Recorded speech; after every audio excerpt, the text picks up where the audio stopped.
Stay Xavier YouTube channel. இது பாத்தீங்கன்னா 22 August அன்னைக்கு தெருநாய்க்களுக்கு மீதான உச்சநீதிமன்றத்துடைய தீர்ப்பு. இது என்ன சொல்லியிருக்காங்கன்னா, இதை வந்து ஊடகங்கள் இந்த தீர்ப்பை வந்துட்டு ஊடகங்கள் வந்து வேற மாதிரி திரிச்சு தப்பா வந்து நியூஸ் ஸ்ப்ரெட் பண்ணிட்டு இருக்காங்க. இது வந்து நீங்க படிச்சு பாருங்க. இதுல என்ன போட்டிருக்குன்னா, எங்களுக்கு தெரிஞ்ச வரைக்கும் நாங்க சொல்றோம், இதுல என்ன போட்டிருக்குன்னா, இந்த மாதிரி கேசஸ் நம்ம எடுக்க போறப்போ உச்சநீதிமன்றம் இந்த கேஸ் அவங்க கையில எடுக்கிறாங்கன்னா, இதுக்கு வந்து தனி நபர் 25,000மும் ஒரு என்ஜிஓ இருந்தா 2 லட்சமும் வந்து நம்ம வந்து டெபாசிட் பண்ணணும்னு சொல்றாங்க. அப்பதான் இந்த கேஸ் வந்து இயரிங்க்கு 7 டேஸ்க்குள்ள நம்ம பணம் கட்டணும் தான் இந்த கேஸ் அவங்க எடுப்பாங்க உச்ச நீதிமன்றம் அப்படின்னு போட்டிருக்காங்க. எந்த இடத்துலயும் அவங்க வந்து பெனால்டி போல டெபாசிட் தான் போட்டிருக்காங்க.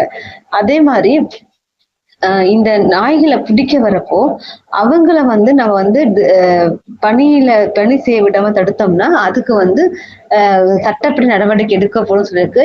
நாங்க எப்படி பாக்குறோம்னா, இது வந்து மேல அவங்க சொல்லியிருக்காங்க. அதாவது என்ன ரீசனுக்காக அந்த நாய்கள் பிடிக்கணும்னா, நாய்கள் வந்து கருத்தடை, அப்புறம் வந்து டிவார்ம் பண்றதுக்காகவும், ஏஆர்வி இன்ஜெக்ஷன், இந்த 3க்காகவும் நாய்கள் பிடிக்கப்படும் போட்டிருக்காங்க. நாய்கள் வந்து ரீலொகேஷன் பண்ணக்கூடாது.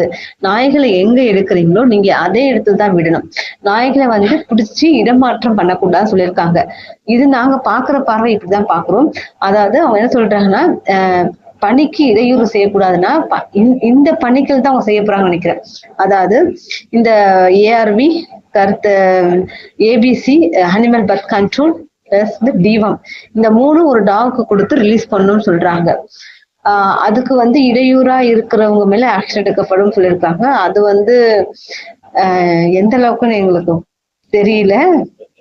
ஏன்னா இதுக்கு யாருமே வந்து அகேன்ஸ்டா சொல்ல மாட்டோம். ஏன்னா இது எல்லாமே வந்து இந்த நல்ல விஷயங்கள் நாங்க கேட்கறது.